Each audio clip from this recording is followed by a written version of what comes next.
All right, guys, welcome back to the Atlas Hour. This is episode number 20. Josh and I have been really looking forward to this one. We have the Dave Lee. Dave is somebody who I feel like I don't learn a lot in the space, and not to be cocky by any means, but there's a lot, when it comes to TRT and hormone optimization, a lot of it is repeat. And I feel like I'm one of those people who knows a lot, but Dave, when I watch his content, is somebody I've actually learned a lot from. So I'm super excited to, talk to him. Probably a bias because him and I see eye to eye on a lot of stuff. And so you always, favor those who who have similar opinions, but maybe we'll find some things that we disagree with today too. But welcome, man. We're stoked to have you. Thanks, man. Thanks for having me, and thanks for taking the time to have this conversation. Of course, man. Well, for any of our listeners who might not know, kind of who you are, maybe you can give us a breakdown on, who you are, where you came from, and what are you doing now, and we'll go from there. Yeah, man. Thank you. So it's I've got a bit of a varied background. This isn't a space that if you told me 10 years ago I would be doing this and I would have believed you, I probably would have laughed in your face. I was a musician. My undergrad degree was in digital marketing. I had a great time playing music for my early 20s. I was doing a lot of digital marketing in the nightclub space. And everything was going, at the time, if you'd asked me, I would have said it was going really well. Looking back on it, maybe I wasn't, the most fulfilled that I should have been. But I had quite a turn of events in my mid-20s. I suffered from what, looking back on it now, it was a traumatic brain injury. But at the time, it was a very, very severe case of vertigo, which didn't let up for years on end. And that led me here. I basically got to a point where I was, as a lot of guys in this space, was failed by the traditional Western medical system. And when I was having a bit of a difficult time working out what to do, I decided to take it upon myself, go back to university, and then subsequently dropped out of a master's in neuropsychiatry. I wanted to learn how to heal the brain, not how to drug people. So I dropped out of that, and then eventually found a path into hormone replacement therapy because that was what I needed to resolve my own issues. And then since then, I've been working in the field, helping guys going through their troubles, whether it's psychological, whether it's health-based, whether it's more in, I guess, what we would call the functional medicine realm, but everything kind of stemming around TRT at the foundation, but also kind of everything around that, the peripheral space around TRT, which I'm writing my second book on at the moment, which is I'm calling Beyond TRT, which is everything to do with all the hormones in the body, everything else that can go wrong, and generally helping guys troubleshoot. When a lot of guys start TRT, it's pretty straightforward, but for a lot of guys it's not. Sometimes there's some mental barriers, sometimes there's some biological barriers, and helping guys get to the bottom of that with their journey, and helping guys go through their own version of what I went through is what I am fortunate enough to do as a career. That's awesome, man. I like that background a lot, and I feel like in this space, something that people should understand is it's a difficult space. There's endocrinologists who I literally feel like, and this is not a bash on endocrinology, but I would probably rather get my information from Dave than I would a leading endocrinologist, simply because this is a really interesting niche part of medicine that requires some personal experience, I personally believe. And that's why there's people like me who, as a foot and ankle surgeon, literally just came out of the OR doing a total ankle, but I have experience in hormones because I've been using them for the past decade myself. And it kind of puts me, I feel like, at an advantage. Again, it could just be my own bias, but I truly do feel like you need to have experienced it in order to really, treat it. It's not something as cut and dry as high blood pressure or diabetes, where we can just, look at markers on labs because, as I know, as Josh knows, there's guys who feel amazing at a 500 testosterone. And then there's guys who require a 1200 to even feel like they can, get out of bed in the morning. And you need to understand that nuance and not just treat lab values, which endocrinology unfortunately does. So I love that you have that background. Absolutely, man. I often say that, I don't think that you have to be on TRT to be a TRT practitioner, but I think it definitely helps. If I had a Ferrari, I would prefer to take my car to a mechanic who also drives a Ferrari, ideally the same model. Not because anyone else will be incompetent, but because they're going to have a degree of intrinsic understanding that someone else isn't going to have. And, all my life, I've been very gravitated towards problem solving. And I feel like TRT or hormone replacement therapy in men, and then everything that goes with it, which I'm sure we'll get into, the whole holistic side that complements TRT, the other half.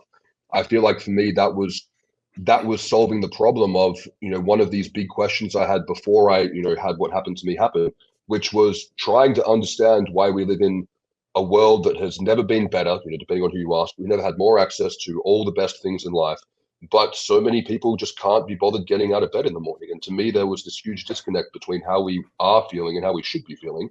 And understanding hormone deficiencies was a huge part of that kind of a light bulb moment in terms of being like, this is what's going wrong.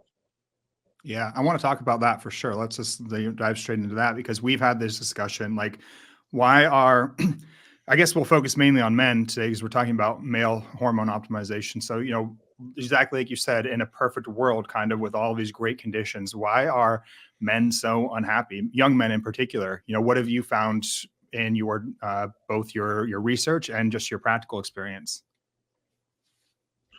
Oh, that's a big question. I'll try not to get too politically incorrect in my response. I'm totally fine. Yes, Get as I incorrect as believe you it. want. Cool. All right.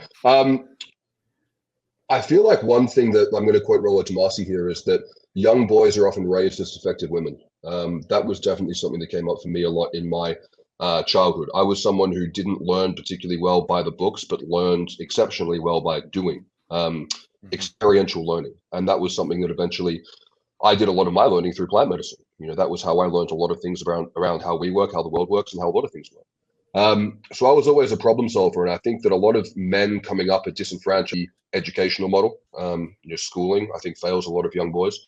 And then as they're coming up, they often don't have a male role model.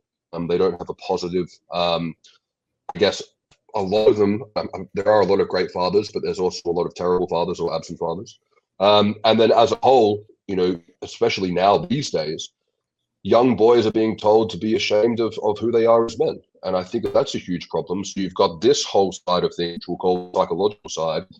And then on the other side, you've got the endocrine disruption. You've got the diet and lifestyle. You've got all the inputs going into the human biology, which are just massively wrong. And in my research and my understanding, I think that it's a perfect storm of everything. But I think there are some things that play more into the equation than others. I think the big ones, things like microplastics, things like spending too much time inside, all the things that we kind of know about that play a role. But I think a really big one that we're not talking about enough is how the diet has been a bit off for a little while now, particularly since the demonization of animal fats and the introduction of vegetable oils into the diet in terms of replacing so much of these fat soluble nutrients that we need to make hormones. And I think what we're seeing now is a downstream effect across multiple generations. I think we're seeing acute issues, but I think we're also seeing what happens 2 generations downstream when you make this change.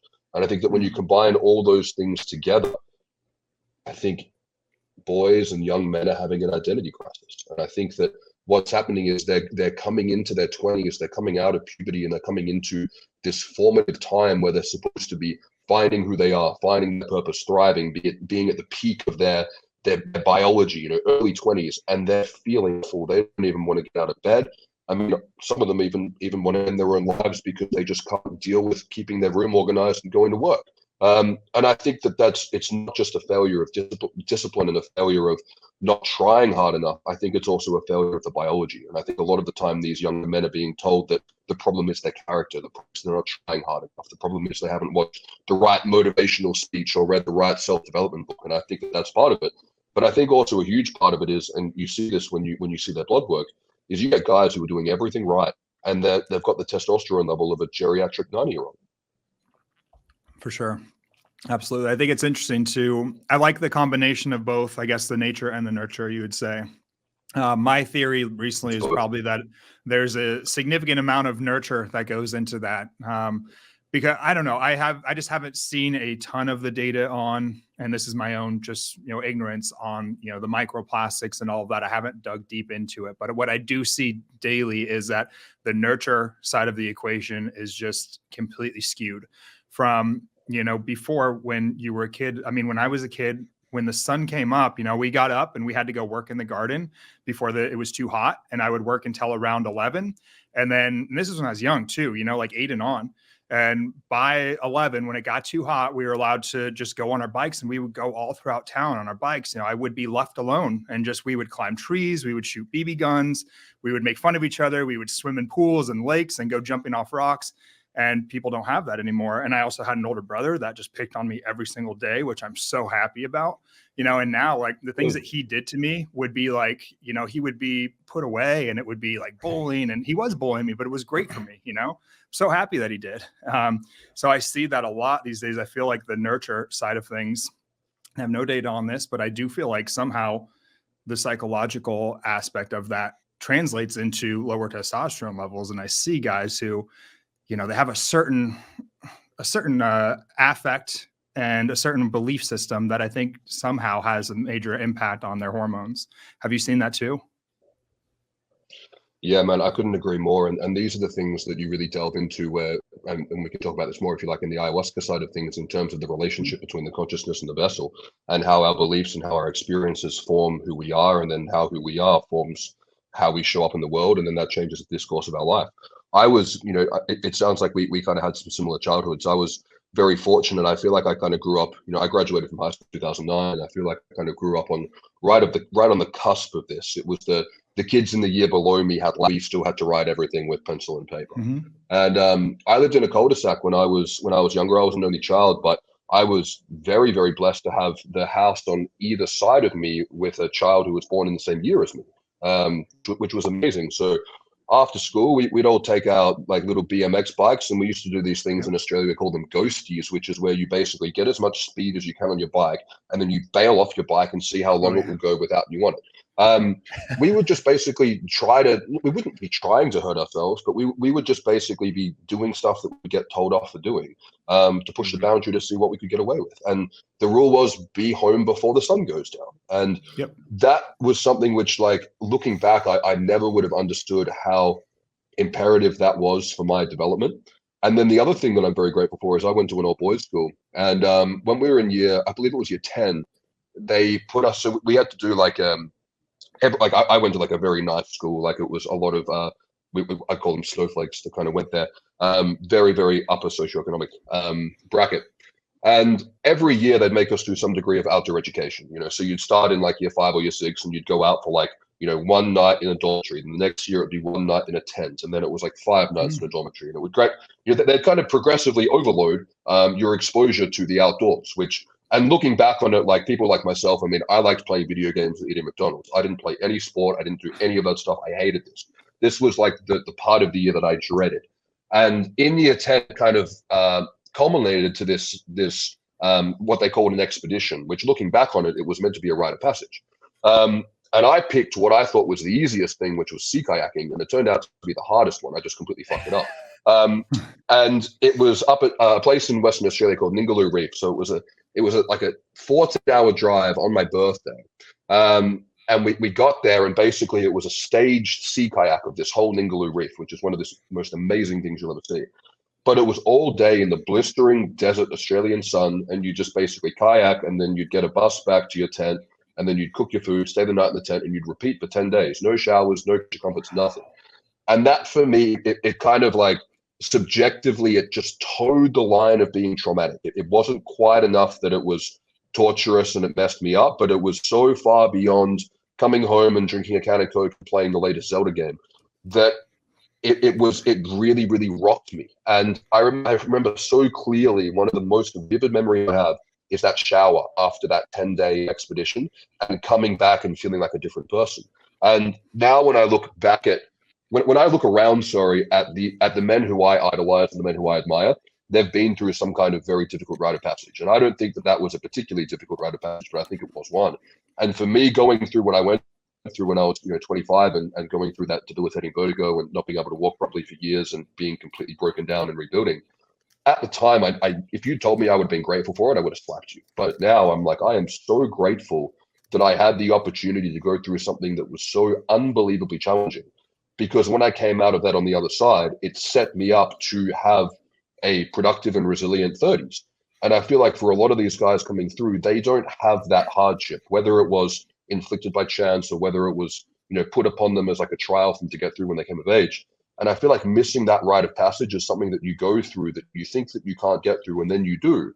I feel like that part is, I can't speak for women. I'm not a woman, so I can't comment. But I feel like for men, that is such an important thing that so many of us don't have, because it makes us into who we need to be. Yeah, I completely agree. And I would love to see, and I don't think you could even do these studies, but we talk about various axes like the gut brain axis, et cetera. I would love to see, like the hormonal brain axis there where your experiences have an effect. And have you seen any of this in the literature? Like certain people who go through various upbringings have more or less testosterone than others. I think we know like athletes after winning a game or something will have higher levels of testosterone. Is there any other examples like that where you see where there's an actual clinical data and literature speaking about certain experiences have impacts on hormones? Not so much. I think it would be fascinating. I think to traumatize people interventionally probably wouldn't get approved, and I think there would be too many variables for it to be observational. But before I was doing Me this too. work, the last job that I had for an employer, I was teaching science-based mindfulness meditation, and that was one of the most amazing things I've done. It was teaching, it was helping to facilitate the workshops and presenting these workshops for teachers and parents on how to teach mindfulness to children from a science-based approach. A lot of this stuff is what Andrew Huberman talks about in his podcast. And one of the most interesting things I found was that when you meditate, and this is kind of similar to the question you asked, but a little bit different, is that people who are chronically stressed physically have larger amygdalas, which is like the alarm bell in the brain that signals the adrenal glands, and they have physically smaller prefrontal cortexes. And when you intervene with daily meditation for 8 weeks, you will get a physical increase in the size of the prefrontal cortex, as well as gray matter in the brain, but then you also get a physical reduction in the amygdala. So I think what happens as part of this idea of chronic stress is that it's so important that we have these experiences that change our perception of what is perceived to be stressful. I remember kids when I was in year 12 were having panic attacks and mental breakdowns for their year 12 exams because they'd never been through anything that was actually hard. And they had a whole bunch of pressure coming on them from their parents.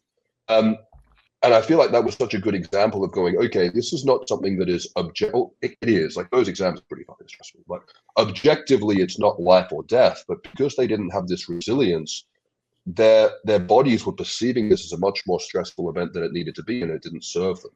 So I think that one of the most important things that we can do is to create situations, or as for parents listening, is to create situations for children where they build this resiliency, because we know that one of the most detrimental things to testosterone, immune system well-being in general, is chronic stress.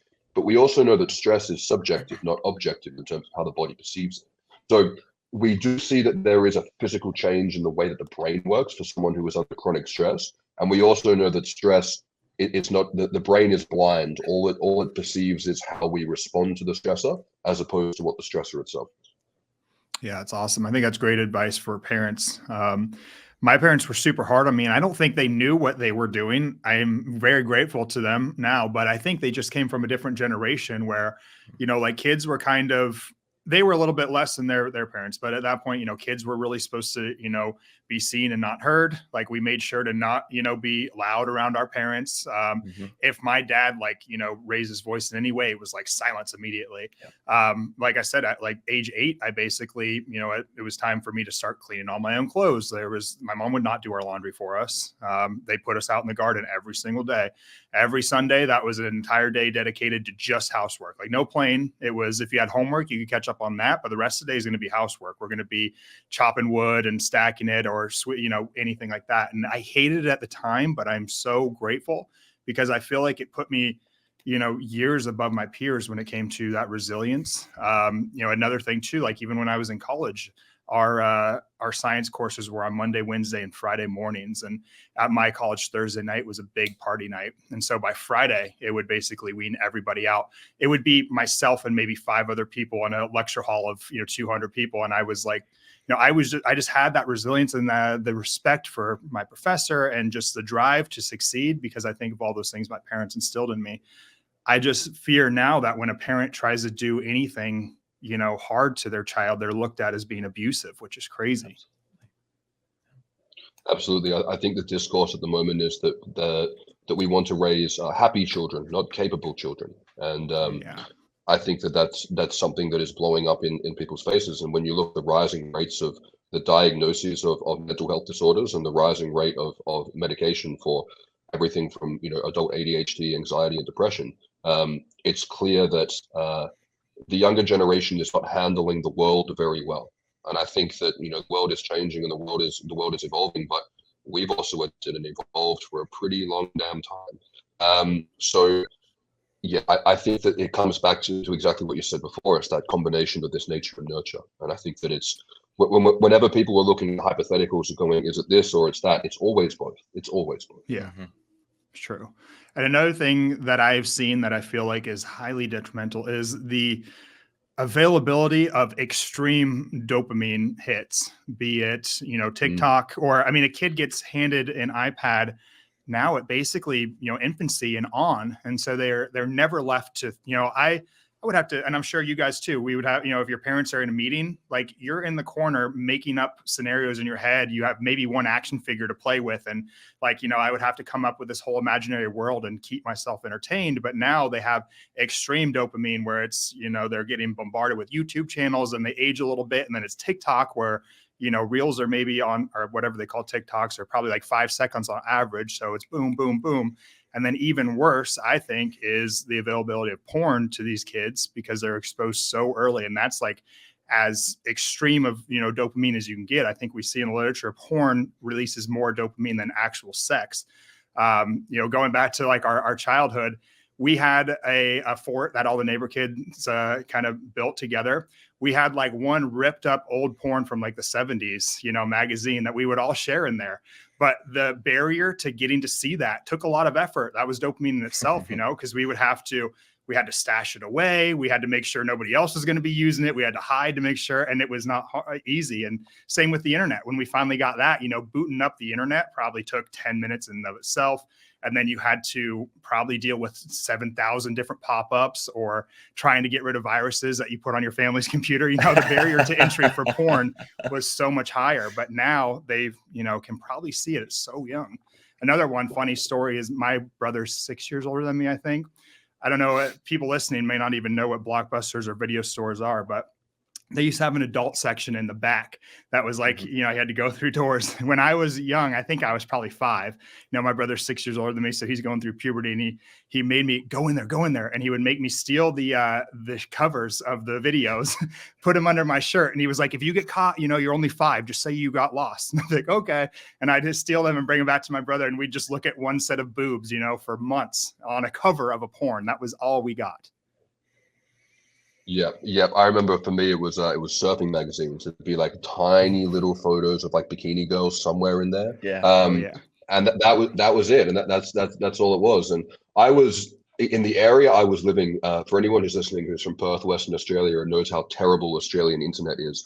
Long story, privatized bill with Telstra. But I had dial-up internet for far longer than I should have. So like even like 2008, 2009, I was still on like the 28 kilobyte per second internet that, you couldn't, I couldn't even watch anything on YouTube, let alone access anything that was beyond just basically standard images. And that was such a blessing. I mean, at the time it was infuriating because I just wanted to play RuneScape with my friends. But nice. it was such, yeah. I didn't get to. The internet was too slow. So that's bringing up one of my traumas. But it was such a blessing to be able to not be exposed to that because teenage boys are going to do what teenage boys do, and I was so blessed not to have that as an opportunity. And I think that what you're talking about in terms of this highly stimulating dopamine stuff is it is a real issue. And there's a really good book called Hacking of the American Mind. I can't remember the author, but he talks about this concept called jolts per minute, and how if you look at let's say, progressively stimulating entertainment. So you start maybe like a book, and then you progress up maybe like a comic book, like a graphic novel, and then you progress up to maybe like a TV show, and then like a movie, and then an action movie, and then video games, and then porn. What's happening here is that there's more stimulatory jolts per minute in terms of what's activating the brain. So when nudity, explosions, you watch YouTube, or I don't watch TikTok, but if you go onto these like vlogs and things that people make, they deliberately jump cut all the time to jolt the brain because the content they're making is so unbelievably mind-numbingly boring. But they have to jolt your brain all the time with these cuts just to keep people stimulated because they're getting exposed to these such stronger jolts per minute in the content that we're watching or engaging in. And especially if children are being exposed to this during their formative years, no wonder everything else is boring in comparison, because the brain is Mhm. used to getting so hyper overloaded. And I think that it can become very detrimental. Like, I was fortunate that, like, I was big on comic books when I was a kid. For some reason, when I was a child, I loved Garfield. Like, I didn't realize that Garfield was an adult comic book, but like, I Mhm. thought Garfield, I was super sarcastic as a kid. I loved Garfield. So I had Garfield comics, and then when Pokemon Red came out, I had a Game Boy.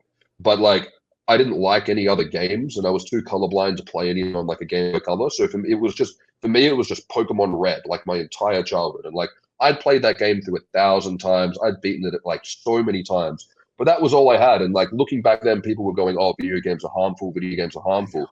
In comparison to now, like, that's Yeah. complete child's play in terms of like what Yeah. that brain was, what that was doing to my brain. And I think now, like, when you look around and you see kids who are being handed iPads, your kids, I'm sure a 4-year-old could work my iPhone better than me. Um, it's going, okay, well, we're preparing them for a digital world. That's a positive, but the brain hasn't evolved fast enough to be able to handle this. And I think the big issue is, Mhm. you come away from porn, all of a sudden regular sexual interaction with a long-term partner is very, very boring in comparison.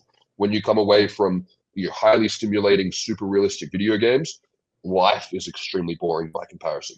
Even, people, you look at them these days and they're watching Netflix and they're scrolling through their phone because the Netflix isn't jolting their brain enough. So they can't even pay attention to what they want to pay attention to. I found Mhm. whole forums online with people complaining that they can't even focus on video games anymore. And this was something which I was like, wow, I didn't realize that this was a big problem for people, but apparently it is. It makes sense. Wow.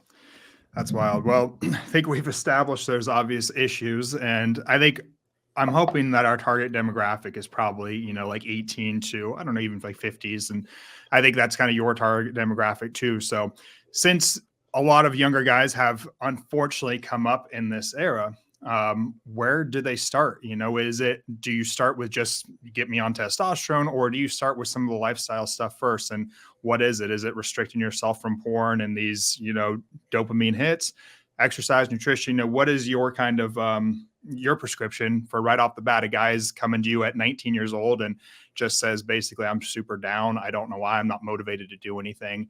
I've got a girlfriend, but I don't really want to have sex. Where do you start?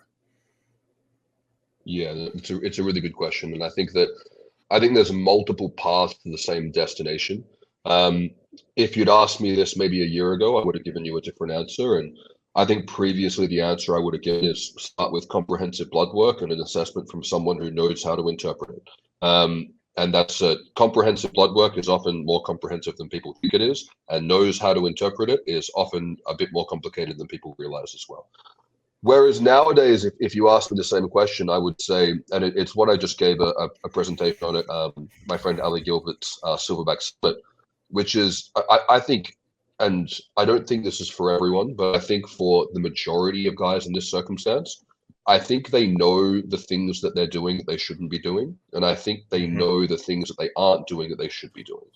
And I think that it's a simple saying, if you're not feeling good, if your experience of consciousness in this human organism that you're experiencing is not positive, you're not getting away with the things that you're trying to get away with, and you need to fix that shit first.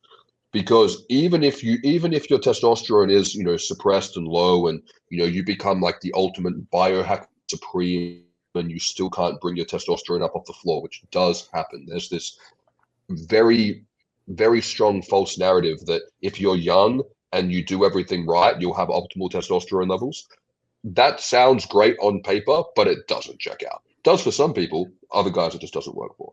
And I think it's due to development. I think it's due to the things that we mentioned before. I think obesity during puberty is a big role that people aren't talking about either. I think that has a hugely detrimental effect. But regardless, the ball, wherever the ball lands, you still have to play it in the game of life. You don't really get a choice. So if it lands in a nice, clean patch of grass or a fresh steaming pile of dog shit, you've still got to pick it up. So I Mhm. think what's really important for guys to understand is that even if you go on testosterone replacement therapy, even if you've got Hashimoto's thyroiditis, and that's what led you to being obese and insulin resistant, even if these things are all present, you still have to learn how to train. You still have to learn how to do the work that you don't want to do. You still have to know how to eat properly. You still have to learn to prolong gratification.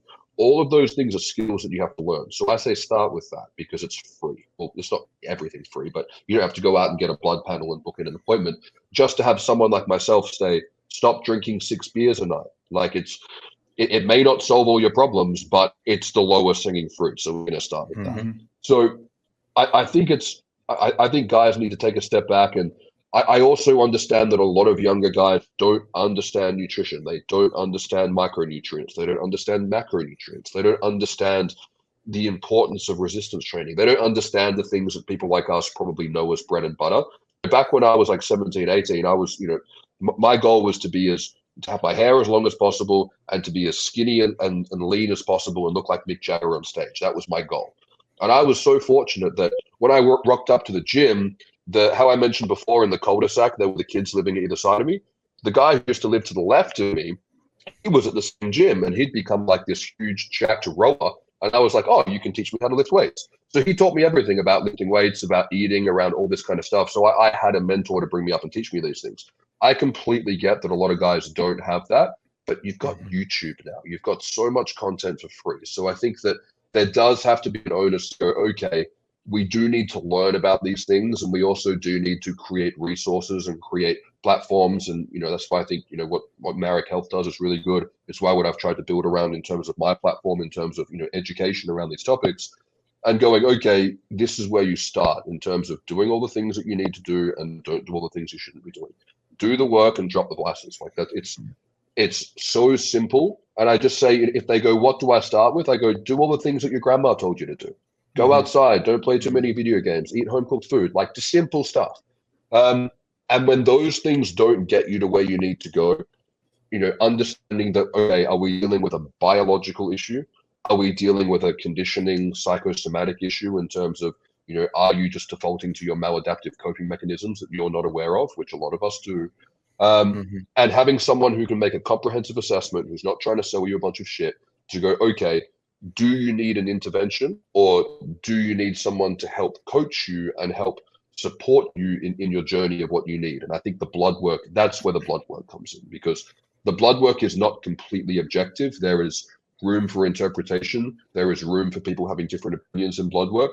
But I think you can have an informed discussion with someone and go, hey, look, this is where we're at. This is how you're feeling. It kind of matches up. And I don't want every young man who's not doing well on hormone replacement therapy. That is not a goal. But as someone who wasn't doing well and who allowed testosterone replacement therapy to be the catalyst for me to become a much, much, much better version of myself, a version of myself that I'm extremely proud to be, I am an advocate for people if that is something that they want to pursue. Yeah, for sure. I think that's huge. It's something that I try to harp on a lot. And I think, unfortunately, just human nature, a lot of us lie to our own selves. I know I certainly did. I'm probably still lying to myself about things and convincing myself that I'm doing things that, I'm a certain way that I'm not. Like I was just having this conversation with my wife yesterday. I thought sleep is probably such a big one that guys aren't even really considering. And that's something that I didn't consider. I was like, I haven't felt generalized like malaise and fatigue for years, but I was trying to look back to my 20s and I was like, yeah, man, I used to fucking feel terrible.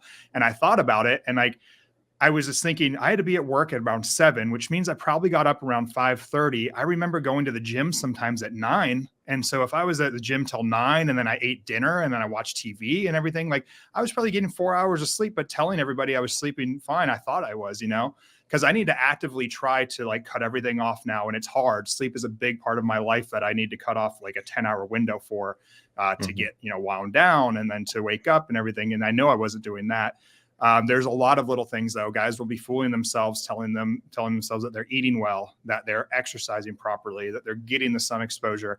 And a lot of times we're not, honest to ourselves. And I think that's where somebody like you comes in, is that coach to keep you accountable. Even like porn, that's one that even I like suffered throughout. And I never had an addiction or anything, but I certainly feel like I spent more time looking at it at certain points in my life than I should have. And I would find that intimate encounters weren't as exciting. And it's something that, if you're home alone, you're sitting there, your wife's gone, It's like sometimes you have the urge, like, why not? But I have to actively try really hard not to, and it pays off, but it's not easy to. And, I would say, oh, I don't have a problem with it, but, I probably did. So trying to be, honest with yourself, I think is a really big one. Yeah, completely. I think holding yourself to account, and I think like I like a lot of the cliches because like the more you work in the space, the more you realize why the cliches are the cliches. And like I really like that saying, look after yourself the way that you look after someone you care about. And we don't do that. We really don't. I think we have this biological component of men kind of bred into us to be like self-sacrificing because that's how we got here. And I think that we will often sacrifice ourselves in a ways that doesn't have to be sacrificed and take a sense of pride. Like I see guys priding themselves on being burnt out from entrepreneurship all the time. And I'm like, you need a bitch slap. Like that is not a badge of honor. Like that is an inability to regulate neuroticism. And we all have these, we are so hardwired to seek the path of least resistance. And there's nothing wrong with that, but it's understanding, and this is why I'm so big on learning mindfulness through meditation, is becoming the observer and making the choice to go, okay, is this going to cause a problem for me? Do I need this? Is this going to benefit me in the long term? Am I going to wake up tomorrow proud of that, or am I going to wake up tomorrow ashamed of that? Have I been in this cycle for a long time? And I think that we have that, like Jocko Willink calls it, this idea of mind control is this idea of controlling your own mind, and that's what mindfulness is. And it's being able to make the choice of breaking that loop of, I guess, unconscious, being drawn to desires or being drawn to the things that we're programmed to seek, dopamine rewards, and going, okay, we're living in a modern world that has so many traps and so many things that we haven't really evolved to deal with. And now I need to be able to become the observer of my own life and make a choice of what do I want and what do I need? And they are almost always two completely different things. And I think that if you can consistently choose what you need over what you want, you create so much more pride in who you are and the choices that you make. And I think becoming that person becomes this rewarding snowballing effect in and of itself that is more rewarding than the instant reward gratification that we are drawn towards. But I think I think to do that, and then because the whole question from that is like, okay, well, that all sounds well and good, but how to actually fucking do that? Because we can sit here and go, yeah, not gonna jerk off anymore, not gonna play video games anymore, and then we can go downstairs, order Uber Eats, and just fucking go to town. And I think a lot of people do that. They like to think that they would do something different, and then they completely, don't follow through. They don't stick the landing. And I think there has to be a purpose. I think there has to be a bigger overarching purpose in why you do the things you do and or why you don't do the things you shouldn't do. And I think it's about becoming someone who I'm very big on this whole idea of becoming the person that you're proud of. And I think that it's so simple. But I think that it's also something that's extremely difficult. And I think that if we can all set ourselves our goal of being like, okay, for me, like I have these very clear kind of things that I like to view. And I've spent a lot of time working on purpose, a lot of time in contemplation on it. And I think the whole idea of I like to gravitate towards is being someone I'm proud of and leaving the world a better place than I found it and making the world a better place because I was in it. And I think that if I can do those three things every day, these kind of overarching guiding stars for activity makes it very clear to go, okay, I may slip up now and then, and I may do this. I may, break on, whatever, because I'm a human. But I'm not going to do it 2 days in a row. I am going to do the 80-20 or the 90-10.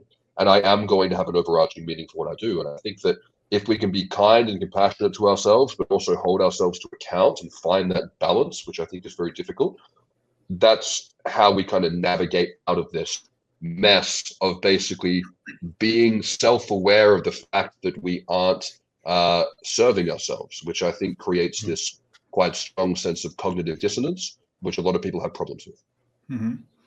Yeah, absolutely. Something I really want to hammer home and touch on with you a lot too is that idea of getting all of those boxes checked, like you said, doing all the things that your grandma would tell you to do before ever starting down the road of TRT. And I think you and I have talked about this before, and something I see often is that if guys start TRT right off the bat before doing all of those other things, it's actually usually more detrimental for their overall well-being than beneficial. I've seen this just on, I think Friday, one of my last patients of the week, he came back, and it was somebody who was just started terribly, unhealthy. His lipids were very skewed. His insulin was something like 60. It was extremely high. He had high blood pressure. He just had a host of metabolic issues, cardiovascular issues, and he was, set on starting TRT and kind of promised that it would be the catalyst to get him, where it is. And I tried to have the conversation with him, but unfortunately, a lot of times they go off and I don't see them again for a few months.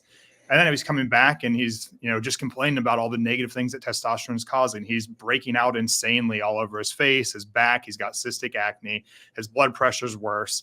Almost the only thing that's improved is insulin. And I think probably just by nature of testosterone does have some metabolic improving effects by potentially helping to build more skeletal muscle and being a reservoir for glucose. But other than that, almost everything got worse. So it's something that I try to harp on people. Like, you don't have the body, like we've talked about using the car analogy, you don't have the race car. So don't put the race car fuel in it yet. Build that foundation first, the one that can tolerate it. Maybe you can talk about that more, because you definitely work one-on-one with a lot of guys. Have you seen the same thing? Yeah. And this was all stuff that I guess I learned myself. I mean, I'm coming up like 6-7 years on TRT now, and it's not stuff that I, spun out of control and completely crashed, but it was stuff where I didn't get what I was looking for until I worked this shit out. I think that, if I look at the progress that I made, and when we kind of distill down, like, what are we trying to get out of TRT? I think it's different for everyone else, but I think it's, at the end of the day, it's to become a better man, whatever that means subjectively to an individual. I think that's what it is, because I think it's multifactorial. And if I look at my kind of first few years of progress, it was like a very, it wasn't a very steep gradient in terms of improvement. And then once I realized this concept that we talk about in ayahuasca, which is this idea of meeting the medicine halfway in terms of showing up with intention and not expecting it to work on you, but working with it. That's when I was like, okay, like all the stuff that I used to do that didn't really work for me, that I kind of got disenfranchised about. I then because I think for men, it's so important that we logically understand why things do or don't work. And what I needed to logically understand was there was a reason why the progressive overload and the macro structure didn't work for me, because I was hypergonadal. And then once I fixed that, I was like, okay. And I think it can be quite difficult for guys to turn around to a guy and go, hey, that thing that you tried 10 times and it didn't work, now you need to go and do it the 11th time and it will work. Like, that takes courage to do that. Like, to keep swinging at something that has failed you 10 times before, that takes courage. And it also takes support, and I think that that's really important. But you're completely right. If someone can't drive a Suzuki Swift, then giving them a Lamborghini is not going to make them a better driver. It's going to put them into a worse accident.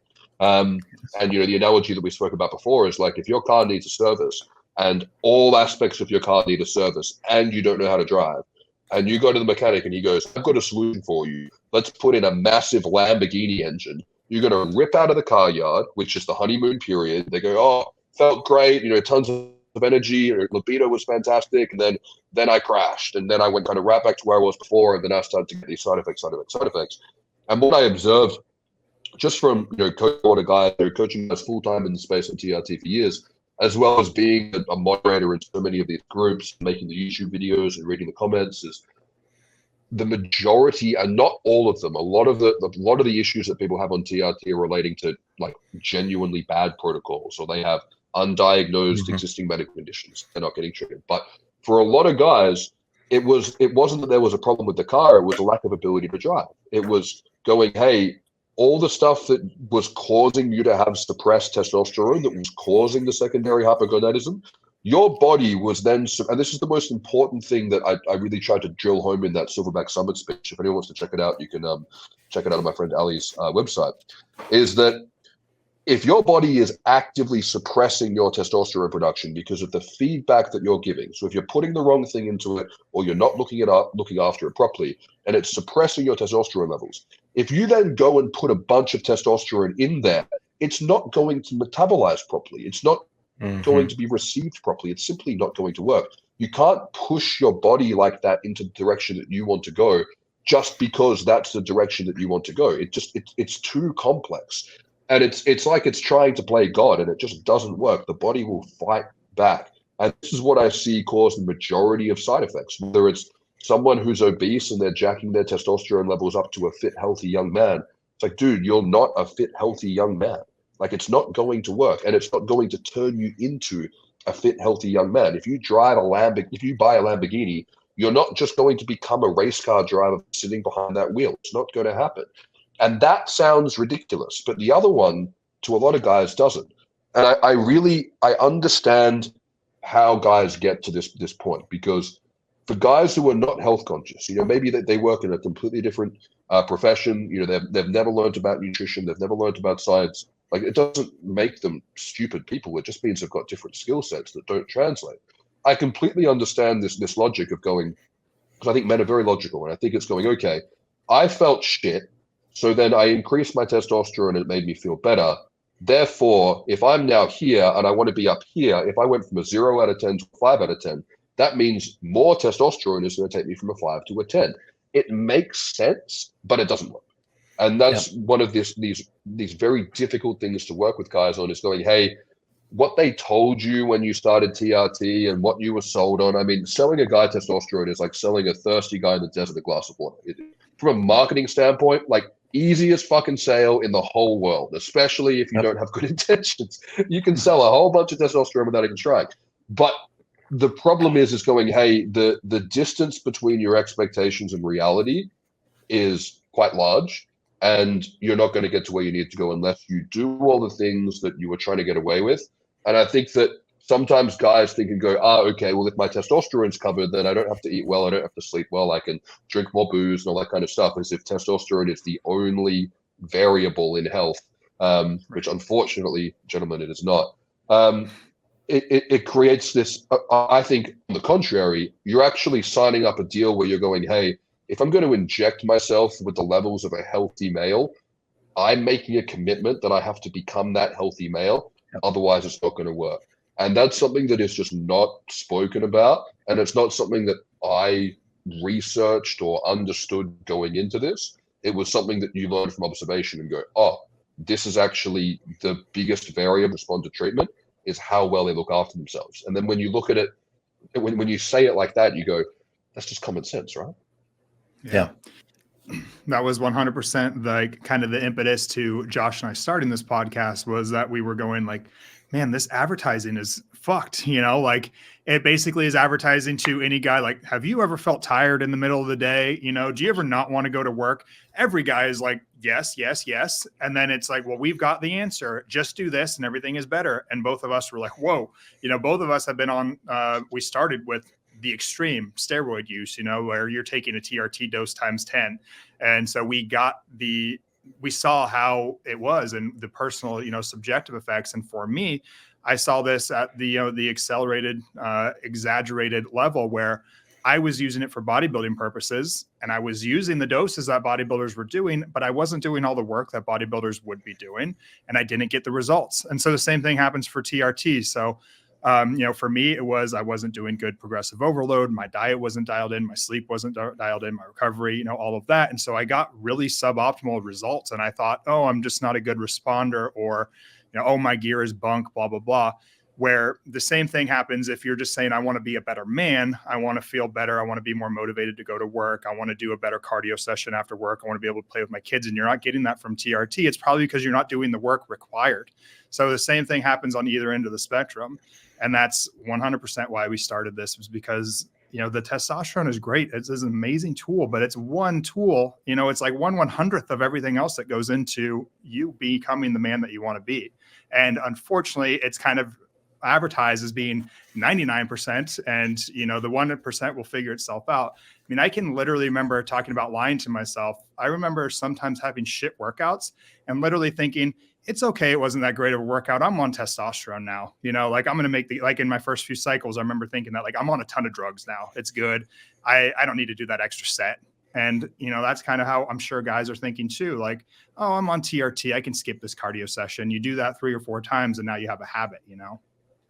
This episode is brought to you by Marek Health. As you know, at Atlas, we're extremely passionate about optimizing all aspects of the human condition. And we believe that starts with one's health. But before we start optimizing, we need to know what we're optimizing for, and we need to know where you're starting. That's why we partner with Marek Health, where you can stop guessing about your health status and actually get a look under the hood. Marek was co-founded by our friend Derek over at More Plates, More Dates as a place where the individual could take their health into their own hands. Marek is a telemedicine company that uses blood work and other metrics to provide valuable insights into how your body is functioning and what might need to be changed in order to improve your performance and longevity. With Marek Health's comprehensive lab tests, you'll receive biomarker feedback with actionable steps to improve your metabolism, your libido, your mood, cognitive function, and so much more. Once you get your labs done, your personal health coach will find a licensed medical provider in your state that can help you to develop a treatment plan. So we worked with Marek to provide our listeners with 2 panels. You can go over to marekhealth.com/Atlas and order our panel for 10% off using code ATLAS. Choose Atlas Lab Panel and pair it with a lab review from a health coach for a thorough analysis of your results. That's marekhealth.com/Atlas and use code ATLAS at checkout. You can also order your own desired labs and use code ATLAS to get 10% off your first order. And that took me so long to film, so please go do that, guys. Yeah, and then if it doesn't work out the way you wanted it to work out, you can just blame your genetics. Like it's genetic. Like I'm just genetic. And the more and more we learn about, like one thing that I was fascinated about getting into this field was epigenetics. This idea of genetics being the color of your eye, pigment of your skin, based on what's passed down from your parents. But I was much more interested in epigenetics in terms of these switches. I remember when I first learned about the ketogenic diet.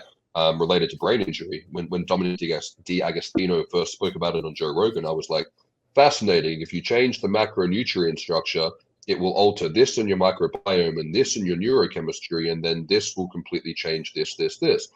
And I was like, that to me was absolutely fascinating. And I think that so many guys are focused on, it's genetic, and it's like so much less of our genetics are set in stone than we think. And so much of what we think is genetics is, one, just lack of accountability for what we're doing. We just blame it on genetics. And 2, it's going back to the nurture thing. It's like, maybe you're not genetically obese. Maybe it's just you came from a family that didn't normalize regular movement. It's like and I think that's something which people need to look at. So yeah, you're completely correct. I mean, and I think we've all done the thing with the workout and being like, I don't need to try as hard in my training session today. I still hit some good numbers and I'm going to still get the results because there's some TRT in there. And that to some degree is slightly true. Like, I mean, sure, like it does play a little bit of a role, but it's not going to get you to where you want to go. And I think that what I try to tell guys like so much in this very discussion, because it's so important, because I think that whether guys admit it or not, there is some of this underlying in their mindset around their TRT, is going that, like, when you look at these high testosterone men who are killing it, like I always just throw the example of The Rock around, this giant jacked Samoan is going, he didn't become like that just because he had, multiple decades of high testosterone levels like that. He didn't just morph into that person. It was all this idea again of going back to meeting the medicine halfway. It was all the things he did while he had those high testosterone levels in there. And what I tell guys, look, testosterone is a catalyst. It may make you predisposed to being driven towards certain things or being able to respond better towards certain things. I mean, I never would have been interested in martial arts prior to using TRT. And TRT didn't make me go, I want to go down and do Muay Thai. I mean, that was still daunting as fuck. But it was something that made me go, I see the merit in this. And for me, it made me, and I know that I think Derek from More Plates, More Dates spoke about this with Adam from Psych Substance on his channel, which this idea of this effort feeling good. And I know that for me personally, like if you asked me what career I wanted in my early 20s, it was what can I make the most money per hour doing so that I can work the least amount of hours. Like Tim Ferriss, 4-hour work week, that was me. I just wanted to goof off as much as possible and just cruise. That's all I wanted to do. Whereas when you kind of change, once you've had this chronic exposure to androgens and you go out and you start to go, it actually does feel good when I overcome hard things rather than just avoiding all stresses and challenges entirely, because then I get bored. Then it goes, okay, I actually want to see what I'm made of. I want to see what kind of mark I can make. I want to see what I can do in this world. And then all of a sudden, that's the actual thing that's rewarding. It's not the short-term hedonism or the short-term, cruisy, easy street. It's going, hey, this year I accomplished this, and it was really difficult, and that's what made it rewarding. And that's not something that ever would have worked in my brain, because when we look at how testosterone works, it antagonizes stress in so many ways. It antagonizes cortisol. So when you're in a situation, and this is what I say to guys all the time, I go, if you've got low testosterone and you get under your 3-rep max squat, your body is going to be pissing out cortisol and adrenaline, and it is going to make you feel panicky and anxious and awful, because you don't have that buffer in there of going, oh yeah, panicky, anxious, but fuck yeah, let's see if I can do this. And I think that, not to segue the topic too much, but I think that this is a big cause of a lot of this psychogenic erectile dysfunction for younger guys, is that particularly when they're having their first encounter with intimacy with a new partner, you're meant to feel vulnerable. You're meant to feel unsure of yourself. You're meant to feel a bit insecure. Yes. All those things. That's normal. You're taking your clothes off in front of someone who's never seen you before, and you're about to have this whole exchange with them. Like, it's normal to feel anxious and nervous and all that kind of stuff. But it should also be overridden by this strong, lustful passion of this sex drive that you have. But if you don't have that there, it's just going to be anxiety, and you're going to lose your erection. Like, it's that kind of stuff that's where it kind of gets into this biological side. And I think that when we can understand the biological inputs of what these do and go, okay, now that I've got my body full of testosterone, I still don't really want to go to the gym, but maybe if I make myself go and understand that it won't feel as shit as it used to feel, I'm just going to make the commitment just to stick at it for 6 weeks, 8 weeks, and just, hire a personal trainer, outsource the effort to them. So I just have to rock up and do it. And then that will get the momentum going. And that's the thing that builds these positive habits, because now we're naturally avoidant of things that we don't like, and we're naturally drawn towards things that we do. When now the neurological input of these exercises changes, now all of a sudden we're like, okay, now I'm actually driven. Now I actually want to go back to the gym, because it actually elicits a very different response. And that's the part of this coaching with guys that they need the support in, is going, yeah, dude, I know why you don't want to train. Believe me, I was there too. Just let's start your 5x5. Let's get you a PT. Let's, strip the weight right back, and let's just start to build some positive inertia and putting the weight up. And then all of a sudden they're like, yeah, I look forward to going to the gym. It's not a chore now.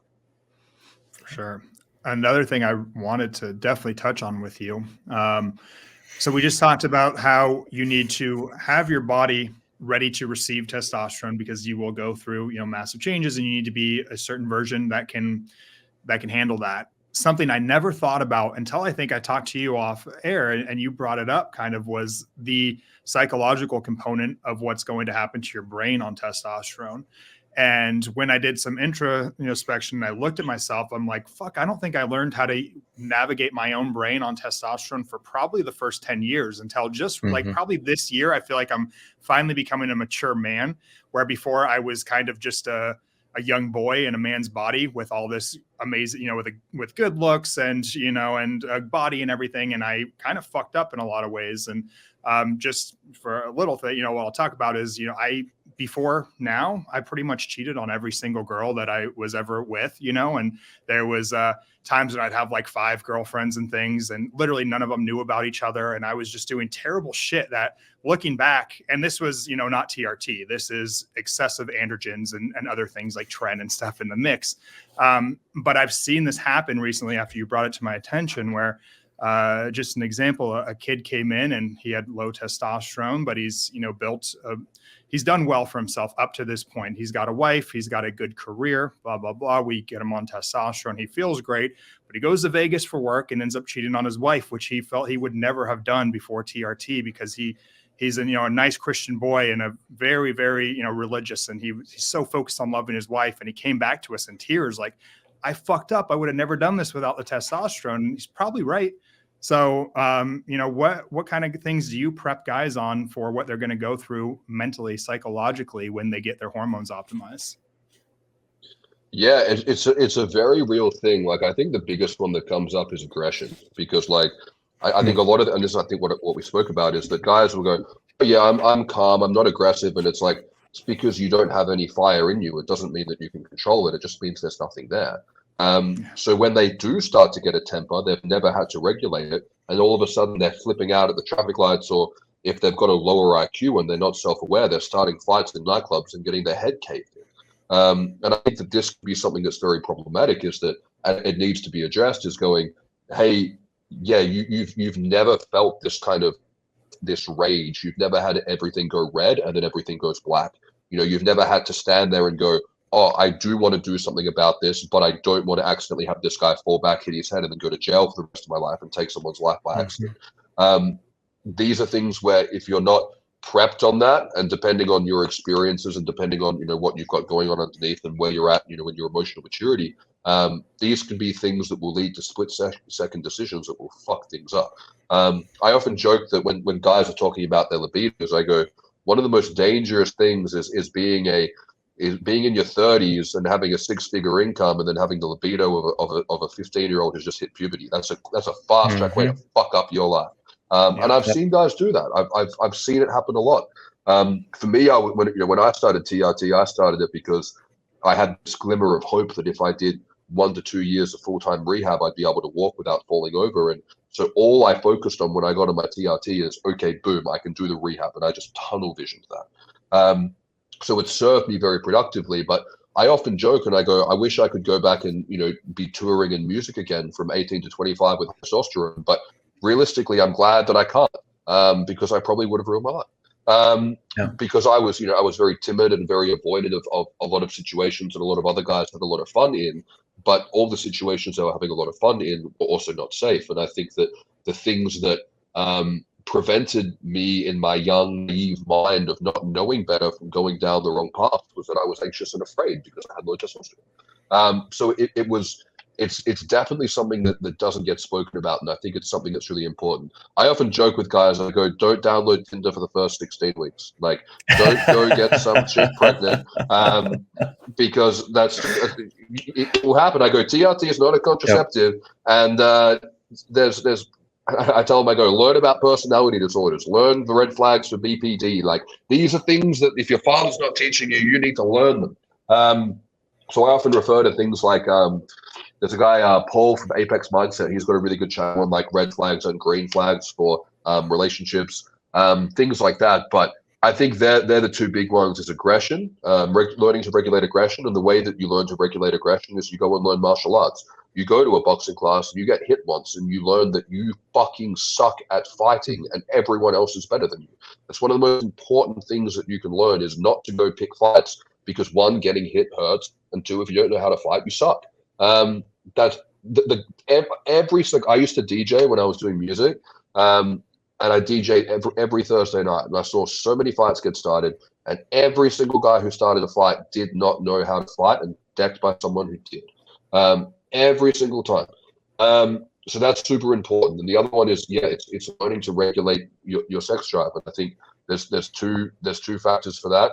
One is learning about empathy. It's learning about how to do the right thing. And learning how to put yourself in someone else's shoes and not give in to your animalistic desires, which can be something that is, if you've never had attention from the opposite sex and you've never had to regulate something that was there before, that can be a difficult thing to do. But I often tell these guys, I go, look, testosterone may predispose you towards certain things, but it's not an indicate. You're still completely accountable for the things that you do. But I think for a lot of guys that I use this analogy all the time, that for men, like if I say don't touch the stove, it's hot, most guys need to touch the stove once to go, oh yeah, shit, it is hot. They're going to want to touch it to find out, and that's as long as you only touch it once. That's part of learning. I always hope that guys in that experience, when they do touch the stove, they don't get too burned. But as I said before, men are, we're intrinsic learners. We learn by doing, and that mindset stuff is really important. And I think that I often, when I talk to guys who are starting the TRT, particularly guys who've never had high testosterone before, I go, this is going to be like going through puberty again. But now it's going to be real puberty. But now you're an adult with responsibilities and power, and you can drive a car and you can drink and you can go and do all these things. And you need to be careful. You need to make good decisions. And I think that's one of the reasons why. And if anyone hasn't read the book, it's called Unconventional Medicine by Chris Kresser. And this was written years ago. And he talks about this model of healthcare where, kind of like what we're doing now in terms of being as health coaches, it's like someone who can work closer with the patient and the doctor to give them more time, and talk to them on a more personable level. Go, hey, like, yeah, cool, you need to talk about that, you need guidance on that, cool, like, let's work through this and let's actually address this stuff. It's not taboo. It's not something that you should be ashamed of. It's not something that makes you a dummy if you're dealing with this stuff. It's very real. And the way that I like to navigate it with guys is teaching them, one, the logic of what's going on in terms of being like, this is why what's happening is happening, and then this is how you navigate it, or this is how I navigate it. And at the end of the day, I think it's all I call it like a metamorphosis, like a caterpillar turning into a butterfly, and it's a beautiful thing to go through, and it's something that can definitely have its pitfalls. But I think that if you instill these values of, and it's something I talked about in the lecture recently as well, is just do the right thing. Like, I mean, do what's right, even if it doesn't feel fun, or even if it doesn't feel, like something that will be as rewarding at the time. I think we all know what the right thing to do is. And I think that if we can just constantly come back to that, whether people have a religious doctrine for so, or they have a just a personal integrity to themselves, I think that if you can just have some kind of moral compass that holds you on path, I think that at the end of the day, you'll get through it, and it might be a bit of a bumpy ride, but you'll be okay. But just don't get anyone pregnant. 100% agree. The point to take away. Always on one of our 5 seconds too early rather than 2 seconds too late. That's the. There you go. There you go. On one of our podcasts, I was talking to a guy who was basically talking about, I forget what he used. He said hang-ups, hurts, and something else, having like all these issues. And for me, sex was kind of my hang-up. And what happened, which I'm sure a lot of guys listening will probably go through the same, is, through puberty, I don't think I was a very attractive kid. I didn't get a lot of girls. I was kind of ugly, chubby, had acne, gap in my teeth. And then I went through puberty and became a pretty good looking guy. And then when I got on like hormones and built my body, now I felt like it was super easy for me to get any girl. But I had these hangups of like insecurity where I didn't think well of myself, but it made me feel really good of myself if I could pull a girl, and if I could get a girl in bed, and if I could get a girl to basically like fall in love with me, even though I didn't care for her, but wanted her to be obsessive over me and multiple girls at the same time. That helped me a lot, psychologically. It's fucked up. And, but I didn't deal with that until recently, within the past few years, where, and I was open with this on that podcast. I cheated on my girl now, who I've been with for 8 years. And in the middle, I, slipped up and made that mistake, and she caught me. That's another thing, is I never got caught for all these years. I was being this fucking playboy forever. I never got caught. She finally, caught me, and I almost lost her, which I was like, this is so stupid. Why am I doing all this stupid shit? Why am I running these crazy amounts of drugs and, fucking all these girls that I'm getting nothing out of other than boosting my own ego? And I actually had to have that introspection of work on myself and be like, I am enough. But it's interesting because you said, do the right thing.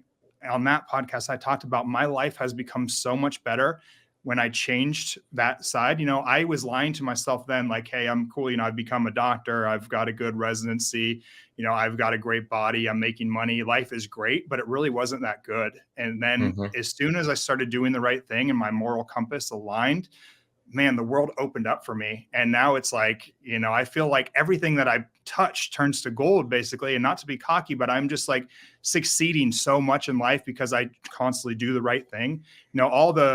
Everything is still there. I could still, again, not to be cocky, but I could get any girl I want still. I've got more money now than I did then. I could do all these things, but I decide not to. And I decide to show up every single day and do the right thing. And this isn't scientific, but more metaphysical. It's just been so rewarding for me. It's crazy.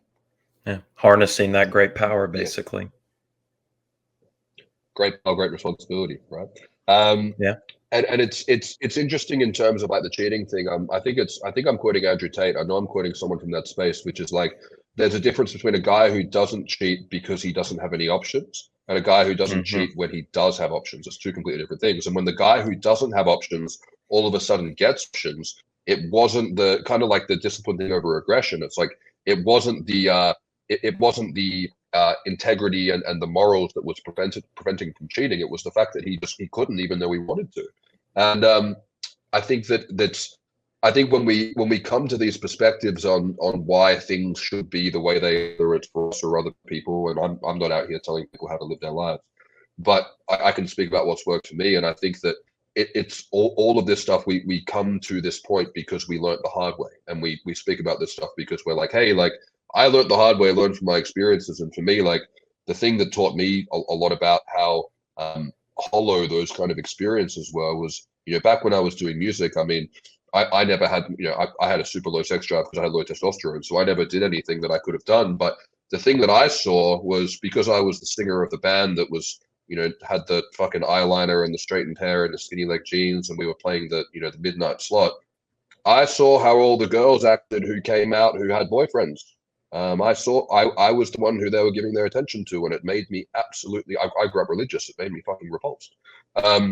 So I saw that, and I was like, well, these experiences are going to be inherently hollow, because it made me very, and when I read, stuff written by like Rollo Tomasi and these other authors now, I'm like, yep, I was on the receiving end of that. I saw that. And it was something where, like, yeah, and if I went back and I had the higher testosterone levels and I had the young, naive mindset who hadn't learned how it feels to be cheated on. I mean, I've been on the receiving end of it, and I speak to, even if I did want to cheat for whatever reason, like that would be the ultimate thing that would stop me from doing that. Is I remember how it felt for me. It was fucking awful.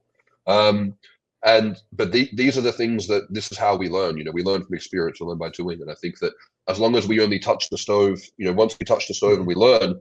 And I think, in the instance of, you mentioned that, getting caught by your partner is going, oh, okay, it wasn't worth, I was only doing this because I didn't get caught. And then it wasn't worth what I almost lost to get what I was trying to get, because then that's when you have that soul searching and you go, oh, what is more important to me? And, if what is more important to you is the relationship with someone who you love and care about, then I think that's a really important lesson to learn. Yeah. I wish I could tell more guys, of course, like you said, you got to touch the stove, unfortunately. And sometimes when it comes to that sometimes guys aren't as lucky as me. Maybe you would lose everything. But I wish that I had done that kind of, soul searching first and realized that I had these insecurities that were only going to get exacerbated when I then had the power. Because, I tell her now, like, just loving her and being loyal to her has been the best hack. Because like I said, for some reason, everything has just opened up so well. And I think it's just because, I don't know, probably my energy is better. I come from a place of abundance and love, and it's not, trying to just feed an insecurity. Now it's just like, I want to do well by her, and I want to, I want to be a man and provide and not hurt her in any way, and it's just been so cool. So if you're struggling with these things before ever going down the road of hormone optimization, try to deal with them a little bit. And another thing I wanted to talk to you about was like the mindfulness meditation, because that's another thing that I wish that I would have found. And I think maybe had I been a little bit more mindful and did a little bit more soul searching before ever going down this, maybe I wouldn't have run into so many issues. So where do you start, guys, on that? Well, actually, first, maybe let's talk about what mindful meditation is. Looking at you, you're a big burly dude and you're very science driven. And I know when people hear this, they're probably thinking like, meditation, it sounds like some, little pussy yogi, like woo-woo shit. But I mean, coming from you, I think it would be cool to hear, because you're very science driven, you're very masculine. What is mindfulness meditation? How can guys incorporate it, or why should they? Yeah. So this is great, because I default back to just all the excerpts of this full day workshop that I used to run. So it's all just rapid fire. So, well, firstly, I started meditation. I can't remember when it was exactly, but it was on my iPhone 3G. So it was like the first iPhone I had, and I downloaded the Headspace app, which I still recommend people use. I think Andy, who narrates that, is meditation instructors that you can find. I'm sure that there are people who have ones that they like better. Sam Harris has got a good app as well, but I find Andy very good. I find his analogies very good. I find his animations very good. I find the flow of how he teaches very good. But I learned about mindfulness meditation. I remember first trying to meditate when I was studying for my year 12 exams. I wasn't like anxious or having a meltdown over it, but I kind of like, I think I realized I'd gotten to my year 12 exams realizing that I didn't know how to study, because I just like winged it through school. And I think there was this point right before the exam time where I was like, fuck, what if winging this doesn't work out for me? And fortunately I did really well. I still winged it. But there was this point where I was like, oh, fuck, I'm actually quite anxious about this. Maybe I should try this meditation stuff. I reckon I got inspired to do it by watching Dragon Ball Z. Like, I reckon that was why, like, to be honest. But I remember having those first experiences with meditation where it was just sitting down thinking, and it was just a waste of time, and it was uncomfortable and nothing happened. It was actually the first time that I came to Lithuania, which I think it was this was a few years before I had my head injury, and I was very grateful that I learned the skill when I learned it. Was I can't remember who said it, and I wish I could quote whoever it was, because it's been such a profound quote on my life, and even on what you just shared as well, is this idea that, you know, you are who you are is the person that you are when no one's around and when no one's watching. And for me, I think I realized that I had, you know, I didn't have a lot of substance. You know, I often talk about the reason why I was so like insecure to lose my hair was because I was aware that I wasn't really anyone behind the haircut. I didn't have any substance behind it. So I realized that there were these deficits, and lifting weights wasn't working well for me at the time. So I thought, okay, I'm going to get on top of my mental health. And I think I probably meditated for weeks daily before I actually got that stillness point. So in terms of what mindfulness and meditation are, and I was very fortunate that I fell into a role where I was actually teaching it and doing it for work. I was actually teaching. I first finished when I first finished my rehab. I was working for a not-for-profit organization, just doing basic marketing, social media stuff, like minimum wage, very beneath me, 3 days a week. And then when I was able to do 4 days and 5 days a week, I went to the CEO and I said, "Can this role go up to 4 or 5 days a week? I'd like to work more." And she was like, "It's not really a role that has that capacity, but we'd be happy to put you in the workshop for the people on the dole." And the dole is basically like the unemployment payments you get in Australia. So I was working in a warehouse teaching people how to build things with their hands, how to just do basic stuff. And one thing I was teaching people was how to do a job interview. So I do a fake job interview for people. A lot of the time people were coming down off meth, or they were drunk or whatever, and it was just a big shit show. But I had a couple of people who were really interested. So I was teaching them, going, okay, this is my qualification, search engine, boom, boom, boom. And then it was like 2 minutes ago, it was like marketing manager at an organization called Mindfulness Meditation. And my qualification was marketing. And my main area at this time that I was interested in was meditation. And I was like, just hold the phone. So I just picked up the phone and basically told the guy, I was like, "I'm the perfect candidate. Give me the fucking job."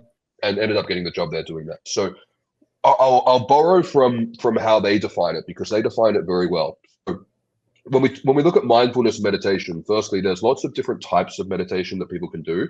And mindfulness meditation is just a type of meditation. So I look at meditation like going to the gym. So meditation is the practice. So you have mindfulness meditation, like you have strength training, or you have like different forms of meditation. So like there's CrossFit or yoga or calisthenics, there's breath of fire meditation, there's mantra meditation, there's all these different ways. But I refer to mindfulness as meditation like strength training. It's the one that most people do. And when you think, oh, I'm going to go train, usually that's training with weights, or I'm going to go meditate, it's mindfulness meditation. So meditation is the practice, and mindfulness is what you get from meditating. So mindfulness is the outcome. So you meditate to learn the skill of mindfulness. You go to the gym and you pick up the weights to get strong. So what meditation is doing, and what mindfulness is basically training the skill of attention. So mindfulness is very simple. It's being able to focus on what you want to focus on when you want to focus on it. And that sounds very simple, but most people can't do that. Most people can't choose what they focus on. Most people can't choose what they want to do. And what this leads to, that I see a lot of men struggle with, is that they're not able to do the work that they don't want to do. So if I'm like, you need to clean the room, they're like, I can't do it because I don't enjoy doing it. It's like, that's not ADHD. That's just a lack of an ability to do what you need to do. Like, that's just a deficit in a skill. It's a skill that can be learned. But the first thing that you have to learn how to do is focus your mind. So what mindfulness meditation is basically going through a process where you sit down and you're doing an exercise, kind of like picking up a weight and putting it back down, training your attention to be present in this very moment right here, right now. So you learn to disassociate. So you don't learn to stop your mind. You can't stop your mind. But what you can learn to do is tune it out. So kind of like if you're in the car and, the radio's playing some bullshit song and ads and stuff, and all of a sudden you realize you haven't even heard what's on the radio because you were thinking, you tuned the radio out, and you can tune your mind out like that. So the goal is, like, if you go to the gym and say, I'm going to do bicep curls, you don't go into the gym and just pick it up and just hold it at the top of the rep for 60 minutes and go, well, would I put it back down because I'm going to have to pick it up again? The whole point of lifting weights is you're picking it up so that you can put it back down to pick it up again. It's a repetition. So when you meditate, you'll focus your attention on the present moment, and then you'll get distracted. And people go, oh, I can't meditate, I fucked up. That's like going and lifting a weight and putting it back down and being like, oh, I fucked up weightlifting, I can't do it. It's like, no, Yeah. now you can lift it up again. And that's the whole thing with meditation, is that every time you get distracted, it's a good thing, because you become aware that you got distracted. And the whole point of meditation is not to be completely present and focused in that moment at all times. That's virtually impossible to do. The point of meditation is to constantly have your mind get distracted, become aware that it's being distracted, and bring your attention back to the present moment. And then when you have that skill throughout the day, whether you're road raging in the car or you're having an argument with your girlfriend and you realize that you were the one who was a dick, all these different circumstances that come up, it's where you can go, okay, I'm going to take a step back. I'm going to view this situation as the observer, and then I'm going to make a decision to do what I want to do. And when people say, there's these whole debates of being like, is there such thing as free will? I really believe that some people don't have free will, but mindfulness is the ability to exert free will. It's to make a choice of going, okay, I'm going to do this. So when you wake up in the morning and the alarm goes off and you want to hit snooze, mindfulness is going, I want to hit snooze, but I'm not going to hit snooze because I made the commitment to myself. I'm not going to do that. Simple things like that. So it's what mindfulness gives you at the end of the day is being able to check in with yourself and see where you're at. But it's to be able to make decisions. And one of the most powerful things I saw, and I've told this story a bazillion times on podcasts, so I'm sorry people have heard it already, but I was actually at the school I went to. So I was training the staff, and there was like 6-year-olds, and it was hilarious. Just one boy threw like a softball. It wasn't particularly painful, otherwise it wouldn't have been funny. But he threw this like basketball-sized softball to his friend. It was a terrible throw, and he hit some other kid in the back of the head, and it was hilarious. It was just an awful throw. And then that kid naturally starts crying because he's 6.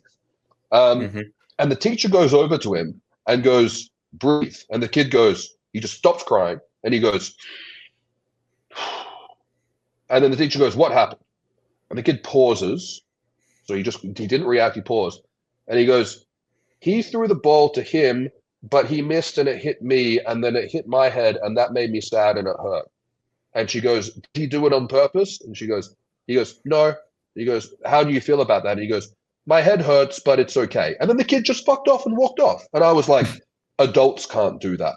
Like full-grown adults cannot do that.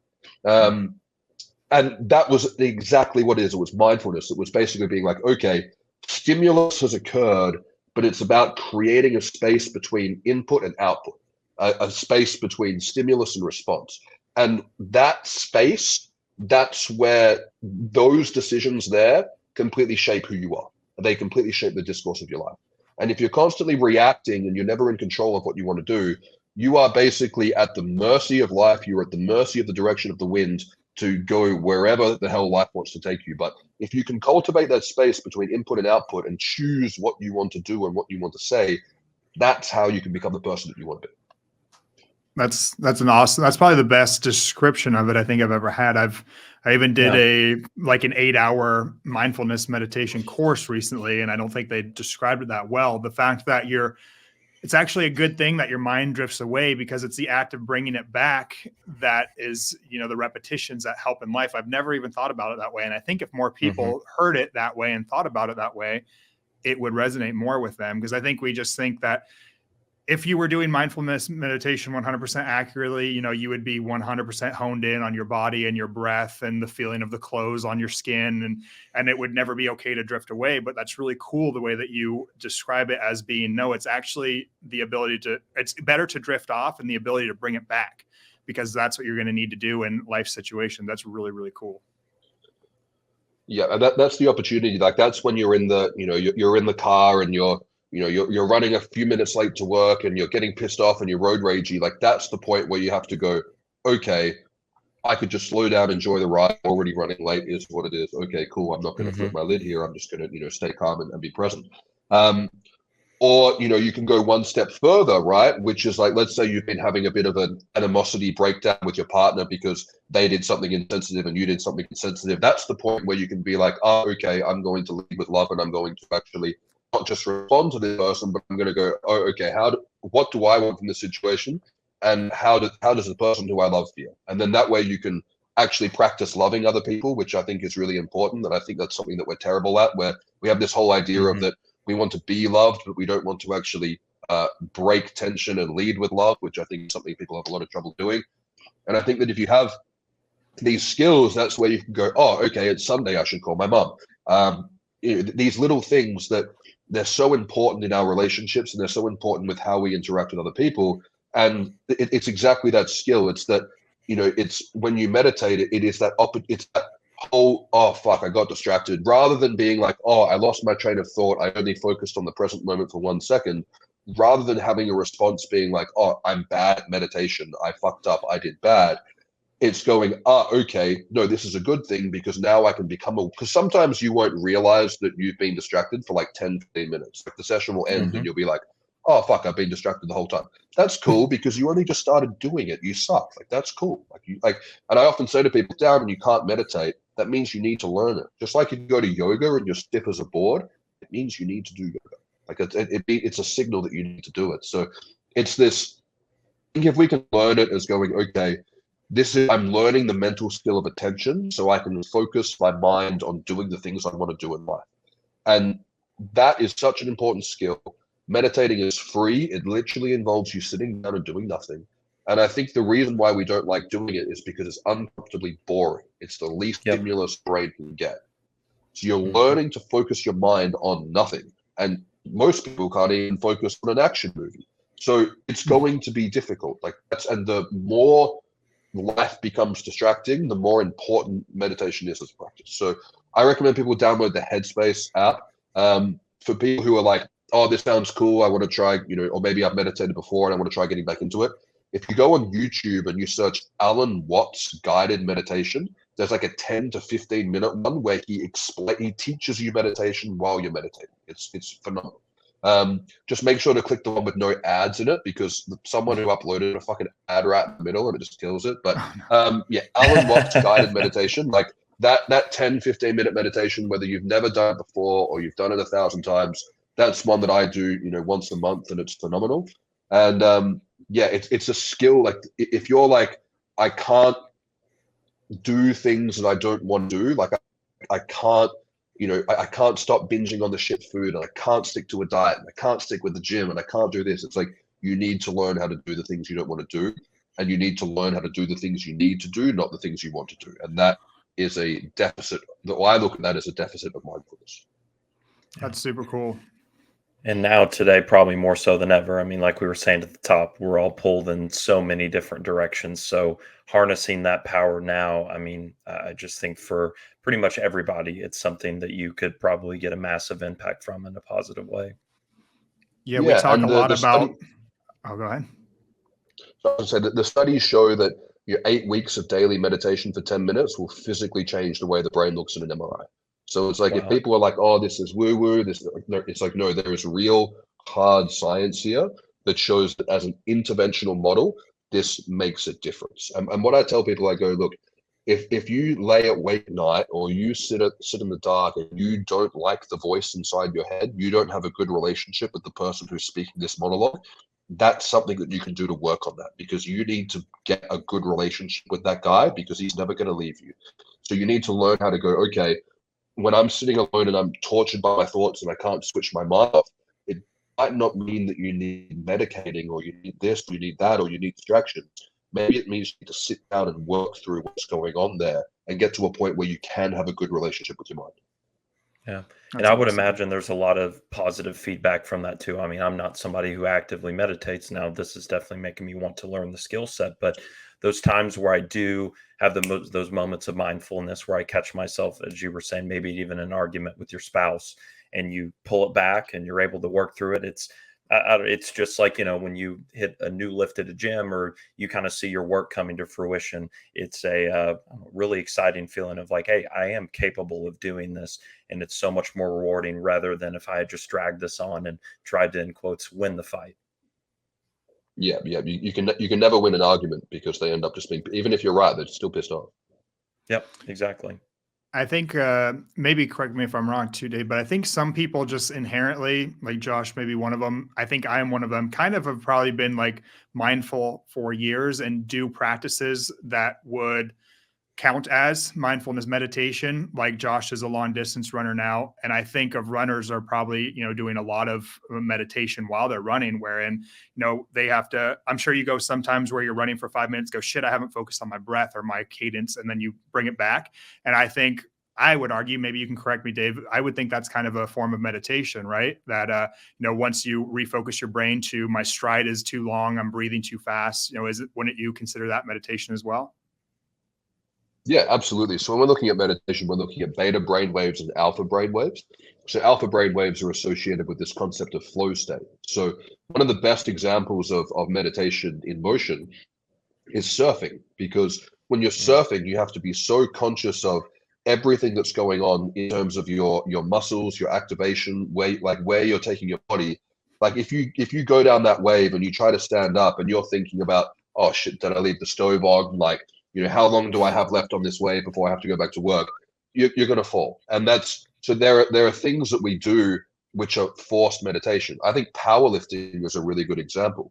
I don't like bodybuilding in high reps because I get bored, but I like powerlifting because when you're going under that bar, you can't think of anything else. When you're sparring doing martial arts, you're not thinking about anything else. And if you do, you're going to find out about it. And I'd say doing surgery, I mean, that's an example of mindfulness as well. It's like you have to be focused and present in doing what you're doing. So I think that for some of us, we have these, people talk about how people are adrenaline junkies. I don't think they're adrenaline junkies at all. I think that the reason why these people love these big wave surfing or, like snowboarding and all these different things that are adrenaline junkies is because it's the one thing they do in their week where they're not thinking about anything else and their mind just shuts up and they're there in that moment. So yeah, I think surgery would be an example of a mindfulness practice. And I think a lot of exercising, particularly harder exercise, is a mindfulness practice. And I often tell people, I go, if you want to check your mindfulness skills, go down to the gym, get on the elliptical. You can have headphones, you can have music, you can have Netflix on your iPhone, whatever. Say, I'm going to stay on here for an hour and see if you actually can do that. Because you'll hit like 30, 40, 50 minutes and you'll go, this is uncomfortably boring. But you have to make the choice of being like, can I choose to stay present or am I going to give into, my mind and jump off? It's a good test. So yeah, running, surfing, snowboarding, surgery, powerlifting, all these things are great examples of mindfulness and practice. And then the mindfulness meditation that you do outside is just like accessory work. It's something that, focuses on honing that skill even more so that when you do go out for the run or you're doing the surgery or you're going for a surf, you go, oh, okay, this is coming easier. I'm much more focused. And then you can perform at peak. That's super cool. Go ahead, Adam. I'm sorry. Oh, I was just going to say, I have always felt like I've been very good at being mindful and I didn't know where it came from until, you just described now. I grew up skateboarding. Like that was my passion. Every single day I was skateboarding. Same thing as surfing. If your mind isn't just in tune with your body and, certain amount of weight on one foot and the other foot and accepting the curves of different, concrete, like if you drift off for a second, you're fucked. I mean, I used to like roll up to a set of stairs, about to do a trick. And if your mind leaves that trick for a second, you got to stop. Be like, whoa, let's reset. Because in my mind, I was in the wrong spot. Like the only thing I could focus on was how my foot is going to flick that board and it's going to catch it at a certain time. And I'm going to embrace the landing. And if you don't, you're screwed. And that's cool. I never even thought. I've always kind of wondered, why am I so good at this? Like stopping myself and thinking, I know I said I didn't do well doing steroids when it came to my sexual encounters, but I was really good at aggression. I've always been able to, when I get in a fight or something, just be like, okay, calm down. Even, with girls and things and my wife, we get in a fight. I'm the first to always say, I'm sorry, take a step out, or maybe I'll just leave the situation instead of engaging in it. And that's pretty cool. I never thought about that. Yeah, absolutely. And I think that it's so important, especially in this crazy day and age that we live in, to be able to focus your mind to think about the things that you want to think about. And it's why I always, tell people as well, like one of the best things that you can do with mindfulness. And if people want to learn more about this, I've got a full lecture on the TRT channel about mindfulness and testosterone, is this idea of choosing to be grateful as well. I think that so often we are so, particularly as men, we are so naturally fixated on, I want this or I want that. And that's a good thing. That's what drives us forward, to be ambitious and all that kind of thing. But I think it's also so important to take it all the roses. And, when I went through what I went through, not being able to walk properly and function properly, that was a blessing for me and gratitude, because now, like, whenever I go for a walk or whenever I'm, having a home cooked meal with my girlfriend and we're, watching a TV series, like I always am very grateful and present for those moments because I remember what it was like not to have them. And I remember what it was like to think that I wouldn't have them again.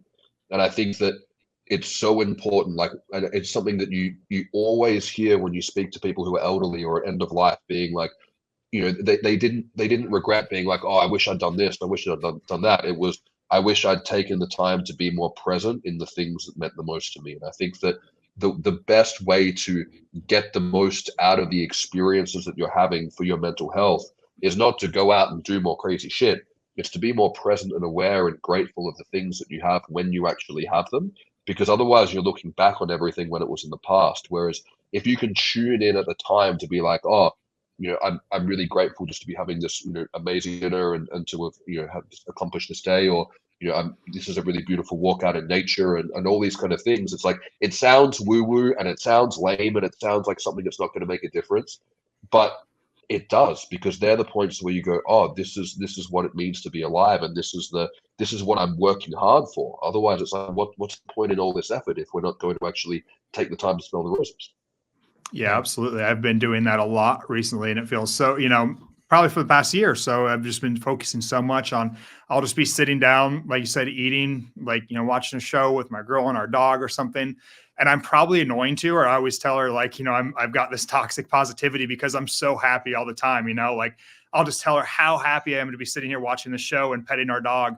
And I know she's like, yeah, I get it, but it does so much for me and my outlook on life. I think it was Hermosi talked about, and he probably got it from somebody else, but like, everything that we've done, there's a last time of, and I think he used the example of a sleepover. Like, had he known that his last sleepover was his last, he probably would have cherished it so much more, but he didn't know when he was 8 years old that he was never going to have a sleepover with buddies again. And so he just went about it like a normal one. But if we took that mindset into everything that we do, like, this might be the last time that I sit down and watch Lost with my wife, then, we would really savor that, and I think it's important because life is very, very fragile and it could end at any minute. And once you start thinking about it that way, man, it is beautiful. And it's so fun to be alive, Yep.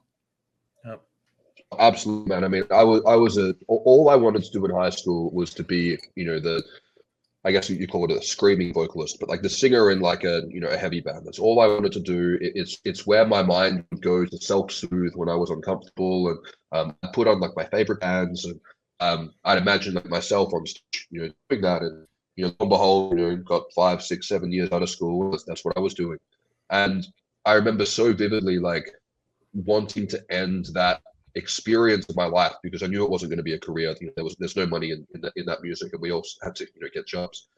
And we went over to Jakarta and we played this final show. And I had no idea, but it was actually filmed, so it's on YouTube. And I remember walking out on this festival stage at this festival we were headlining, and we'd been to Jakarta a bunch of times. It's cheaper for Perth bands to go to Indonesia than it is to go to the East Coast, so we always went to Jakarta. And I remember walking out on this stage, and it was exactly like this kind of festival stage I'd always envisioned. And there were just all these people there who knew all the words to our songs, and they were holding up all these signs. And I can remember and I watch it now, and I can remember walking out on that stage knowing that it would be the last time that we did that. And I can see the look in my eyes being like, this is going to be the last time I do this, and this is going to be really special. And I'll always reference that as one of the best moments of my life. Yes, we played bigger shows and we played better shows and we played to better crowds, but I knew when I was doing that it was going to be the last time, and it's what made it so special. And I think that unfortunately there are going to be so many times where it is going to be the last time and we don't even know it. And things get taken away from us in the blink of an eye, like tragedy strikes, and if it hasn't struck you before, it will struck you soon. Like it's just, that's inevitable. And I think that's why it's so important to always have your relationship strong. Never kind of be going through life with animosity towards people that you care about, and to always, as you said, to have those experiences where you're like, I am aware of where I'm at, I'm present in what I'm doing, and because otherwise you're going to look back at those things and you're going to miss them. You're going to go, oh, I missed when I did that. I missed when I did that. It was really great when I was doing that, but at the time you were longing for something that you didn't have. Yep. Yeah. Did you want to mention something, Josh? Yeah, no, I mean, I was just gonna from a personal anecdote that was, my wife even gives me a hard time about it, that I've always been somebody who is very reflective on the past, kind of in the way that we're talking about, like, man, that was such a great time. And I, in the moment really didn't appreciate it for what it was. And, really as I get older, just trying to make sure that's less and less, to actually take in the full experience for what it was, but then also have the great memory of that and not looking back and thinking, I wish that I would have. And as you were saying, Dave, I think that's like most people, when they get to their later years in life, no matter how much success they've had, they rarely talk about any of that. It's those like moments with close family, friends, those relationships that they probably reflect back on and, think more highly of, rather than, anything, I guess, tangible that they were trying to accomplish or did accomplish in life. Yeah, absolutely. And it's like we have so much more power over our mental health than we understand. And I think that Hmm. we often think of ourselves as passive in our mental health. And I think that we're so much more in control of it. And that's what causes the problem. So, I mean, I'll share one right now. Like, I think like one thing that I'm very grateful for that's really, really cool for me to experience is that when I was going through my head injury and learning everything about TRT, I mean, all I did listening to work was podcasts, like listening to podcasts, like the Jay Campbell podcast. I listened to every single episode of that. And then I'd find people on there and I'd listen to all the episodes of that because and then now to be able to be doing, a podcast like this and sharing these experiences for guys who are at that point for them, I mean, that for me is so powerful and profound in terms of like, it means so much to me because it created meaning for what I went through in terms of now I'm able to help other people go through their thing. But also it shows I was sitting at a point thinking, I'm like, I'm never even going to be able to get through this, but to be able to get through this and come out the other side, be teaching others. I mean, and it's not being like cocky or arrogant or being like, hey, like, look how great I am. It's just going, no, like that's something that I'm really proud of. And I'm also really grateful for you guys, spending the time and having me on to talk about this kind of stuff, because this stuff is like a lot of guys, they're not really interested in hearing this stuff. It sounds a bit woo woo, or it sounds a bit lame or pussy or whatever they want to call it. But at the end of the day, like when I've worked with a lot of guys, that they can try everything else, but it all comes back to these kind of conversations. Yeah, Absolutely. absolutely. That's Cocky why I is feel certainly not like the word I would use to describe you I, either. So yeah. no. And that's why I feel like I thought I had everything down because I was, a successful person in society, but it wasn't until I started having these kind of conversations that I really started to feel like I'm successful now. I'm like, this is the kind of success that I was longing for. It wasn't the title of doctor and the money that didn't get me anywhere. But, actually learning this kind of stuff got me so much further than any of that could. So super grateful that we were able to talk to you about it. Yeah, man, no, it's awesome. And like, you can always tell the people who are about the money and the people who are about, having the impact and making a difference. And, Mhm. I often joke with my parents or with my girlfriend is like the numbers I get in my bank account as they've grown over my business. And I've done okay for myself. Like literally doesn't mean a single thing for me other than, oh, I can just go and eat more steaks when I go out. But the thing that does make a difference for me is that, like, I mean, I wouldn't even be aware of the money stuff, but the thing that makes a difference for me is that, like, when I'm able to have a conversation with someone and finding the pregnenolone deficiency that no one else found, or finding and going like, hey, I'm just going to go out on a whim here and check you for antibodies for Hashimoto's, and you find it, and then that kind of explains everything, and you can get that breakthrough moment when you're like, this is the catalyst thing that changed your life, and you saved a person, and being able to have that like real profound impact on helping people go through their struggles and solve the problems that they've been trying to solve that other people haven't solved. It's not being like, look at me, I'm so great, I did something someone else couldn't do. It's like it made the difference for that person, and that's the cool thing about what these podcasts are, and the work that we're all doing in the space that we're in is like when we retire at the end of our careers, or when we move on to the next thing that we do, we're going to be able to sit back and put our feet up and share an experience, and being like, over my career, it's like you made X money, or you did this, or you achieved whatever, but how many people's lives did you save? Like, how many Yep. people's lives did you completely change for the better? And when I sit back and go, I probably genuinely saved a whole bunch of people's lives, like that means the absolute world to me. Yeah. It's awesome. No, I think that's awesome too, because, and especially as you were saying, like not having others look to me in a sense of like, look what I've done, you can do this too. but more like I want you to find whatever this level of success or happiness is going to be in your life and guide you along that journey, because it may look entirely different than what we're doing here, or whatever it may be for somebody. It may be a completely different path, but I just want to give you the tools to be able to do that.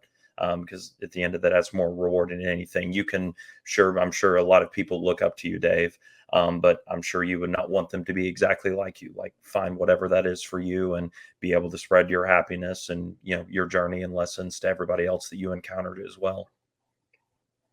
Oh, absolutely, man. It's like you want to find the best version of yourself, and this is something I always talk about in these lectures I give. Is like you want to picture who is the best possible version of you. Like if you manifest your existence at the peak possible potential that you could experience, what does that person look like? What does he do? What's his mindset? How does he treat other people? What's his daily routine? What does he eat? And then if you can just kind of work back and go, okay, how do I reverse engineer? I'm here and this dude's here and I want to be this guy.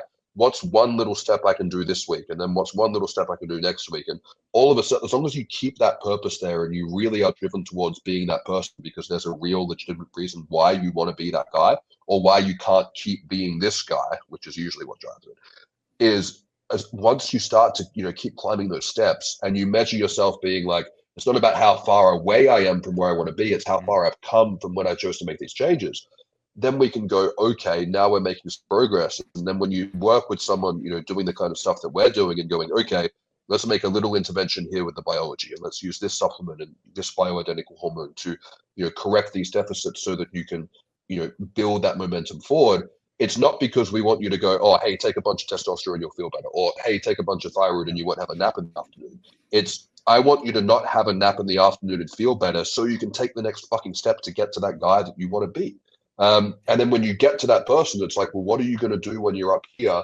And how are you going to impact the world? How are you going to leave the world a better place? How are you going to do the right thing by the people?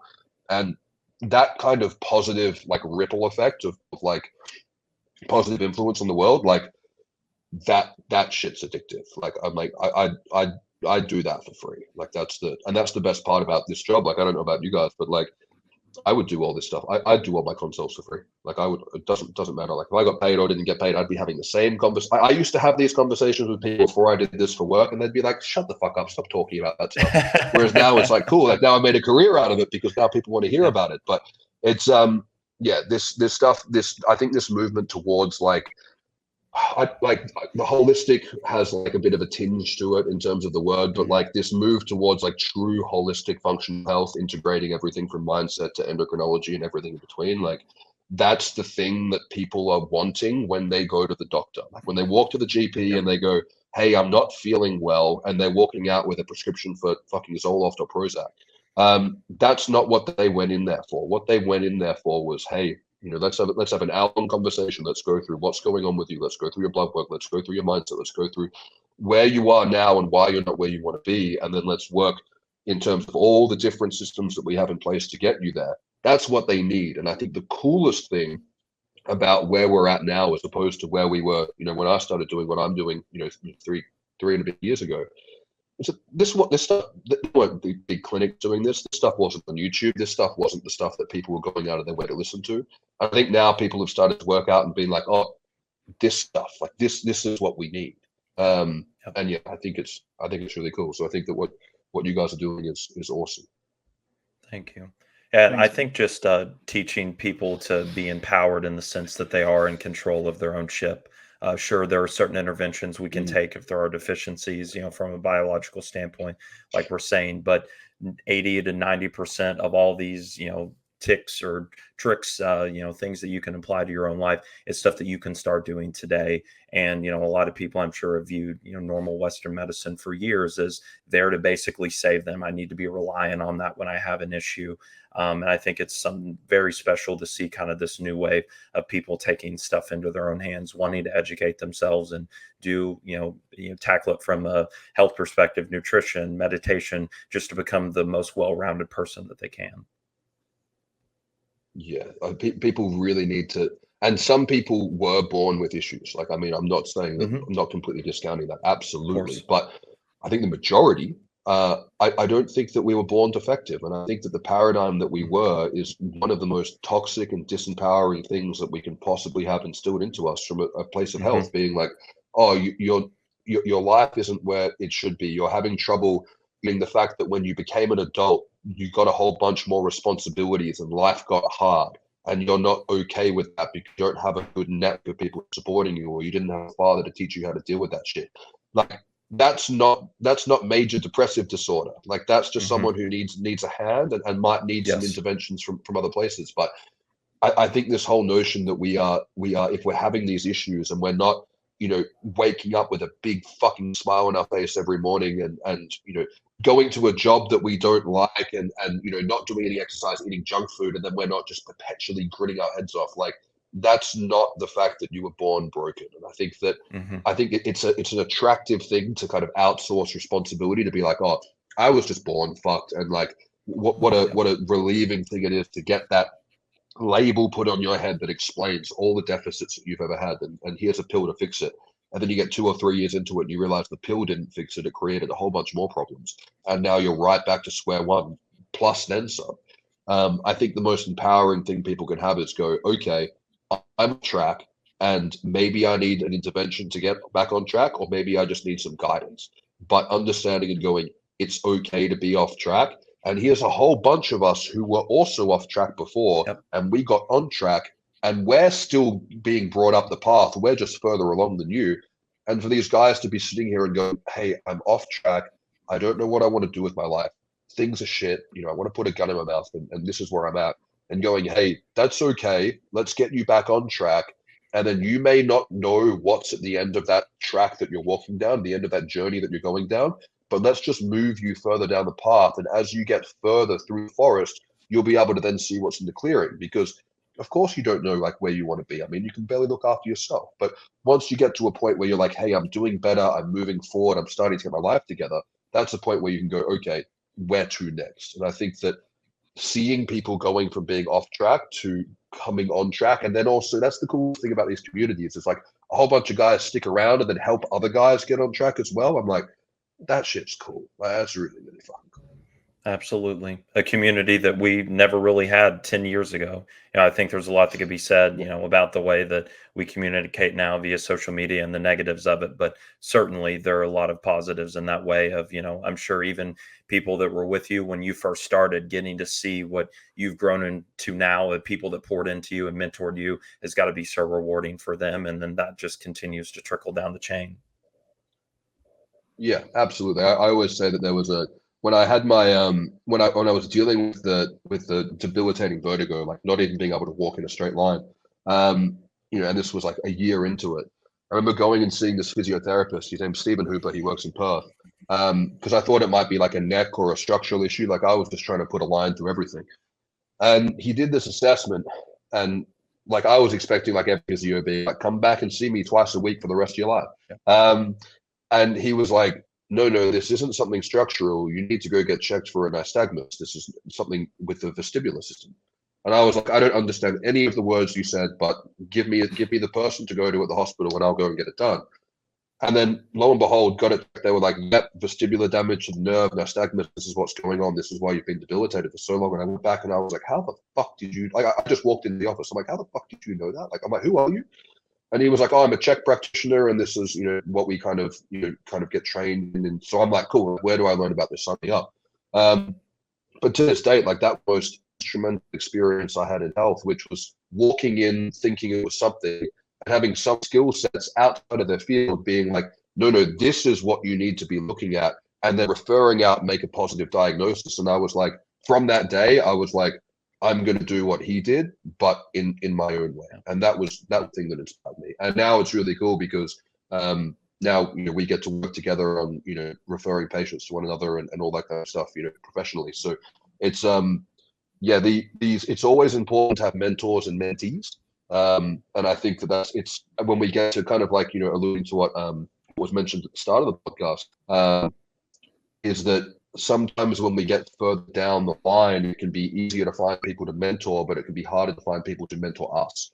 And that's why it's always important to be seeking out and going, okay, I may not be able to learn any more in this specific niche, but what else can I learn in other fields, whether it's, psychology or working with people, or, different stuff that's peripheral but still relevant, so that we continue to be able to serve our patients and clients. So when they come to us and go, oh, hey, like, I think it might actually be worth looking into this. And that can be the thing that, that can be the thing they needed to hear. Yeah, absolutely.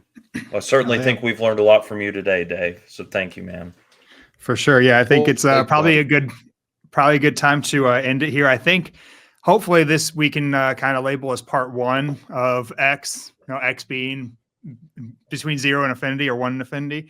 I think this is a great preface. I think everything we talked about is a preface to optimizing hormones, all the things that one should focus on before ever getting the lab work and going down there, which is really cool. Maybe in the future we can pick your brain on actual lab values that you'd be looking at.